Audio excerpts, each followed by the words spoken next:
close your eyes. Get some rest. I'm by your side. Hello ladies, and welcome back to my channel. Today's video is something very important to me and something that I'm very passionate about, and that is mental health. And I feel like nowadays this might seem like a buzzword, you know, like everyone's talking about it and everyone seems to be passionate about it, but if there's ever a thing for us to talk about and for everyone to be talking about and for it to be important, and that is definitely something like mental health. And I feel like in the homeschool mom realm, I don't think that mental health is talked about enough, and I'm here to open that conversation. So grab your coffee or your tea and let's chat. First of all, I'm sorry that the lighting is like total poo. It is really gloomy here today and there's not much that I can do about that. But I wanted to make this video because I recently have been experiencing a lot of things and I'm like, this is something that we need to talk about. Mental health. So as far as homeschool moms go and mental health, this is not something that I see a lot of in conversation, and it's not something that I see a lot of other homeschool moms talking about on Instagram, on Facebook, on YouTube, wherever. There are definitely some who do, and I really appreciate that. I think it is so wonderful and so powerful and impactful that we are talking about these hard things, because let's face it, us homeschool moms are just different. Like, we are in a different sphere of motherhood. Yes, we are stay-at-home moms, but we aren't just stay-at-home moms. Like, we are doing so much more than just being home with our kids and taking care of our little ones. And I can fully speak to that because when I first quit my job and became a stay-at-home mom, I was just a stay-at-home mom for a few years. That's all that I did. And then I transitioned into being a homeschool mom. And there is a huge difference. It is drastically different. It is not the same. And this is not to compare which is harder or worse or better or greater. It's just to simply say that we can't even fit into the category of being a stay-at-home mom, because we're not. We are more than that, and we do so much more than just caring for our little ones and for our family. We are also responsible for our child's education and making that a full, rich experience for them. And it begs to ask the question, if we are spending all of our days, every day, pouring ourselves into our children and into our families and into our homes, are we also taking care of ourselves? Are we also taking care of our mental health? Because as homeschool moms, we have likely been led to this life, been called to live differently than others, and we are choosing to pour ourselves into educating our children. And while we want to do those things, we love to do all of this, it doesn't come without difficulties and without struggle. And there's so many different facets of taking care of our mental health that I think we as homeschool moms really need to focus on and make a priority. Now, in full transparency, I am making this video as someone who has struggled with mental health in the past, and I am currently struggling. This is not something that I can say, yep, I've been there and done that and I'm all good now. And I can't give you all of the tips that are going to help you feel better and do better, but I wanted to make this video now so that you can know that if you are struggling with mental health, or if you are just a homeschool mom that knows that, oh yeah, like that's definitely not something that I like take care of or even think of. I want you to know that I am definitely guilty of putting myself in the back burner and not taking care of myself. And I am currently dealing with all of these things also. So as far as mental health goes, I know that myself and other moms can struggle with depression and anxiety and overwhelm and just emotional, mental stress of taking care of everybody. It is a lot. And it doesn't matter if you have 1 kid or you have 7 kids. It's a lot because you are pouring so much energy and mental, emotional, physical work into the well-being and the education of your children that we like push all of this other stuff back.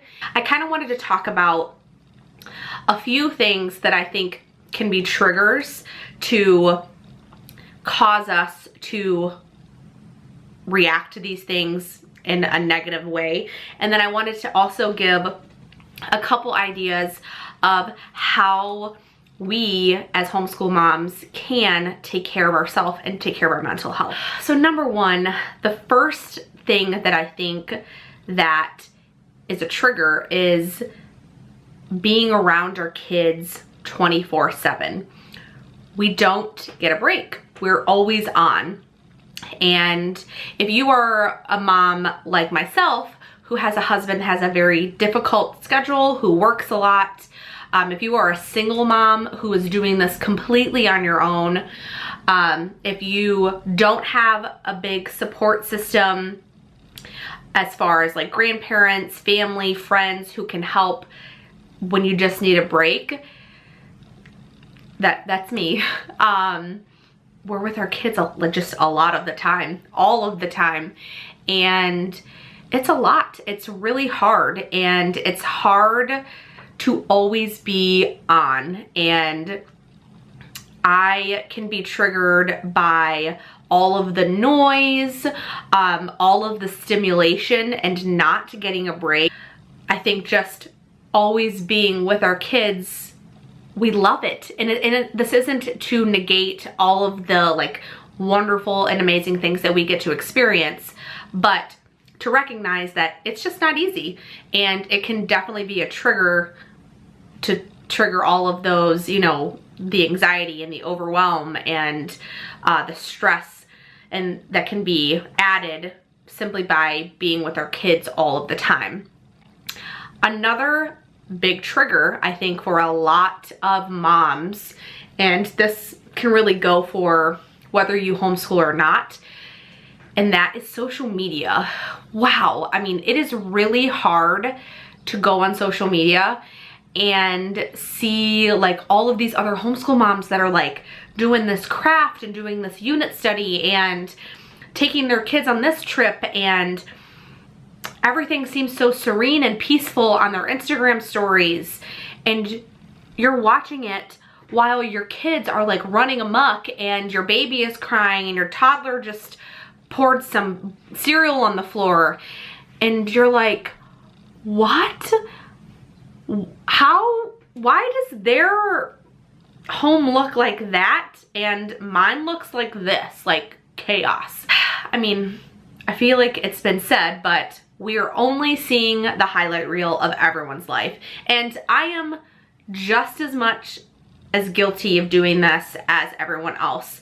And I really wanted to take this opportunity to use this time as a point to really explain that, like what you guys see here, or even if you follow me on Instagram, it's not all sunshine and rainbows, and I really try to like be very honest and very real and raw and vulnerable in my videos and, you know, on my Instagram, because I never want another mom to think, wow, she has it all together and I don't, because I have often felt that way.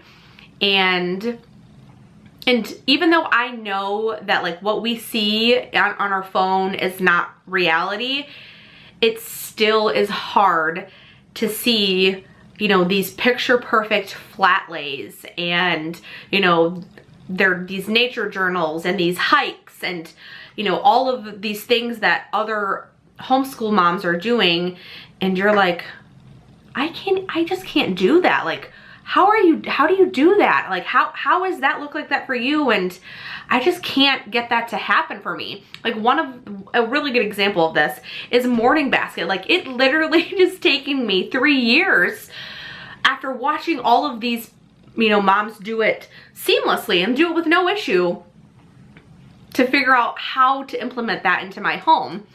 And, you know, only to realize that I just couldn't do it. Like, when I was trying to do it, it just didn't work for me and for my family. And now we've come to a point where it does work, and it works okay half of the time, but there's still half of the time where it doesn't. But I don't show those times because you also don't want to be the person on social media that's being negative all the time. And you know, and so all of these things feed into our mental health, right? Like, we want to show like the fun, great things, but we also don't want to show too much of the ugly, because there's already so much negative like out there in the world. And, you know, sometimes it can just be a drag to see a lot of negative stuff all the time. And, you know, I really want to be a happy medium in there where I am showing the good things, but also showing the hard things. Anyway, I want to show up here and on all of my social media as honest as I can without being negative, and you know, I also want to respect my kids' privacy. You know, if one of my kids is just having a hard day and, you know, they're crying or they're just struggling, or someone's, you know, having a fit or a tantrum or something, I don't want to film that, and I don't want to show that, because I, you know, want to respect their privacy to a degree. And I think that most moms feel that way. And so that's one thing to always keep in mind, that a lot of us are not showing those things because, you know, we don't want to show our kids struggling, because it's not fair for them to have all of that out in the world. But I want you to know that my kids struggle. Like, there's lots of I mean, I have 5 boys who are 7 and under. There are not many hours in the day where someone is not crying. I mean, it's a reality. All the way from my oldest down to the baby. I mean, someone's often crying about something, but I don't show that. I don't film that. And, you know, I want to be a reassurance to you that those things are happening here. Another trigger can be our homes. And this kind of goes into the social media aspect. You know, when we think that we see these other moms who have it all together and are doing all of the things, and their house is clean and their laundry's done and there's no dishes in the sink, and their kids are, you know, are doing these elaborate crafts, and they did all their curriculum with no fighting, no whining, and everyone's getting along and playing, and you're like, how are you doing that? Well, maybe some of them are. I am not one of them. So you're gonna see a day in the life video that will come out after this one. And that day started off really well. We just were having a really great day. And then I stopped filming because the day quickly went into the toilet. And it followed a couple really, really hard days that I did not film. But what you don't see in that video is you don't see me doing any laundry. No housework is getting done because I didn't do any that day. Like, not at all. Like today, I have 2 baskets of laundry sitting out in my living room, one of which that has been sitting there for 3 days. It probably won't get done today either.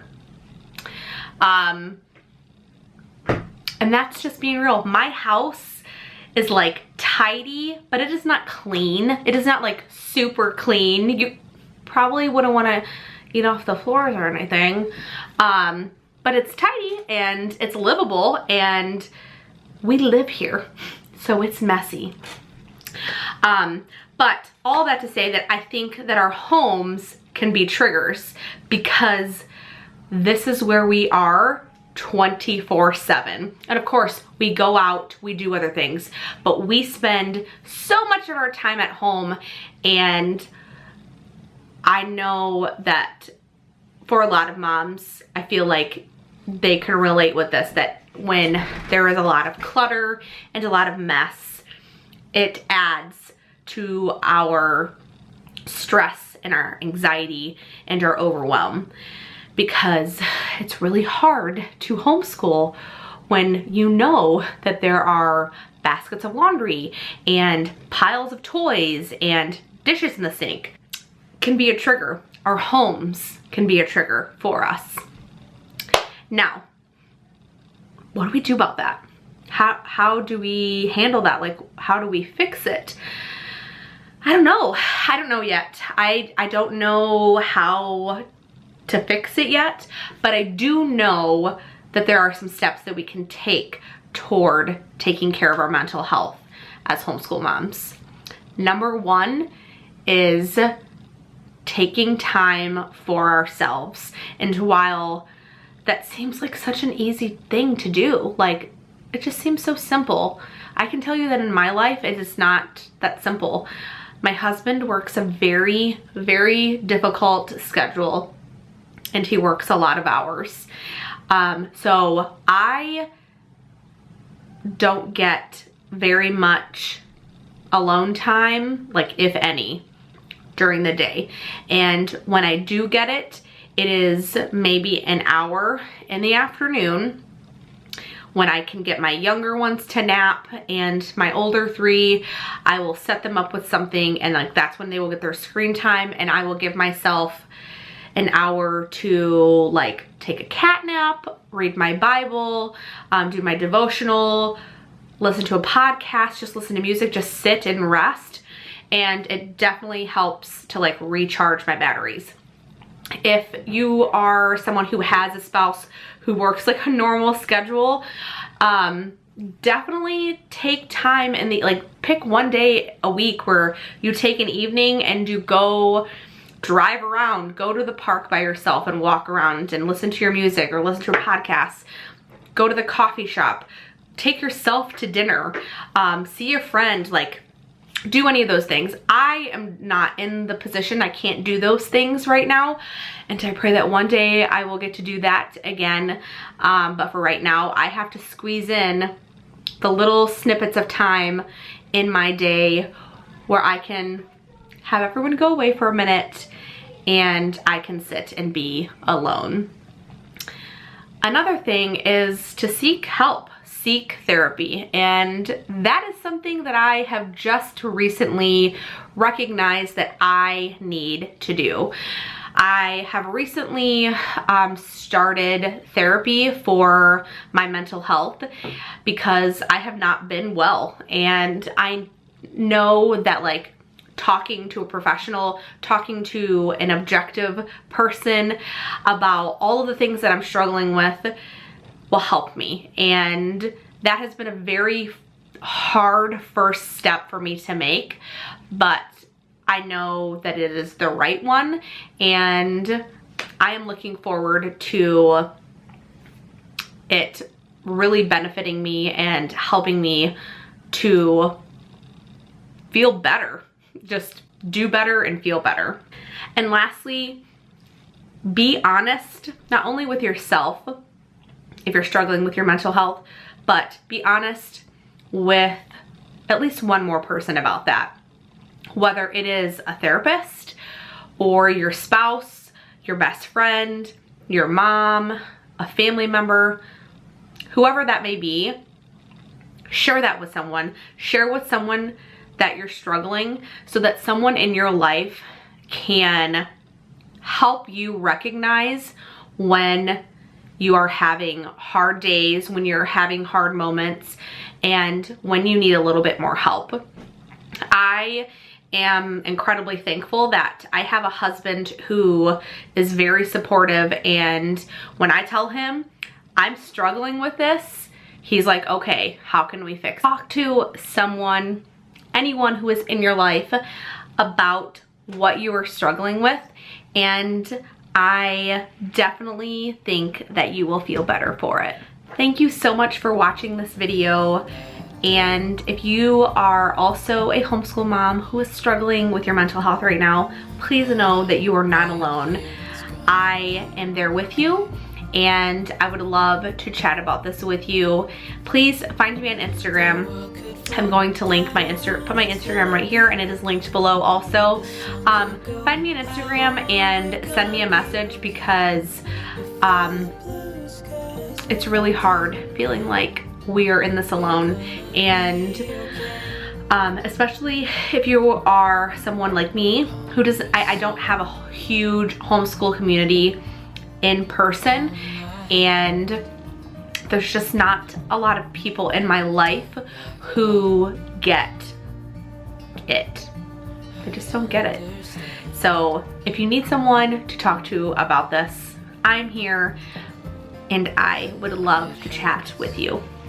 I hope that you enjoyed this video and you found it encouraging. If you did, give it a big old thumbs up, and I will see you in the next one.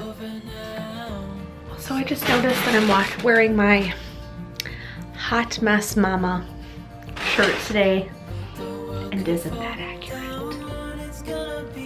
Cheers.